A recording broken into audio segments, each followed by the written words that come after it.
Allah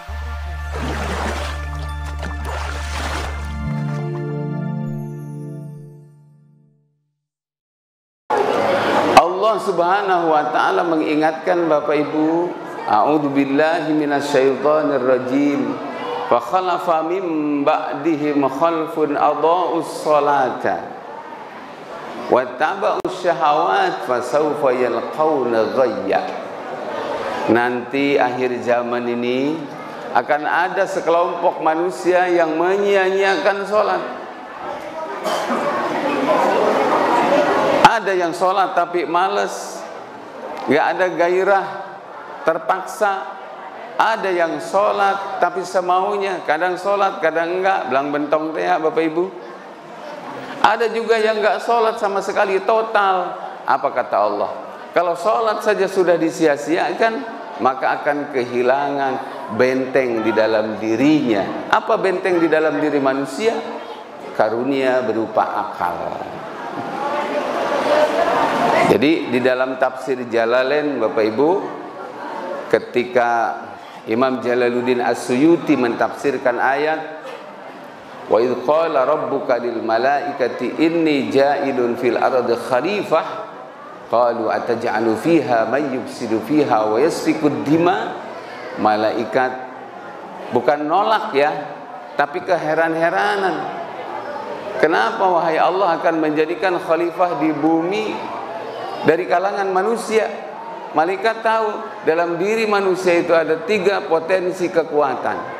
Yang pertama adalah al-quwwatul aqliyah, kekuatan akal. Ini yang positif. Akal itu cenderung dekat dengan wahyu. Akal itu cenderung dekat dengan hadis. Akal itu cenderung tahu mana yang manfaat, mana yang berbahaya, mana jalan yang lurus, mana jalan yang bengkok, mana jalan yang benar, mana jalan yang sesat. Akal itu tahu. Dan potensi kekuatan akal ini akan terjaga terus Bapak Ibu manakala dia sholat. Tapi kalau sudah meninggalkan sholat, maka kekuatan akal ini runtuh. Karena kekuatan itu runtuh, kemudian manusia mengikuti dalam hidupnya, tidak mengikuti panduan akal, panduan agama, tapi mengikuti syahwat. Wattaba'us syahawat, kata Allah. Jalma lamun taswantun ninggalkan sholat Bapak Ibu, sholat sudah disia-siakan, maka dipastikan kata Allah,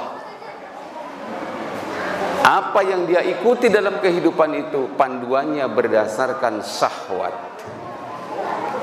Padahal syahwat itu Bapak Ibu sifat anu khas aya di binatang. Apa itu? Makan, minum,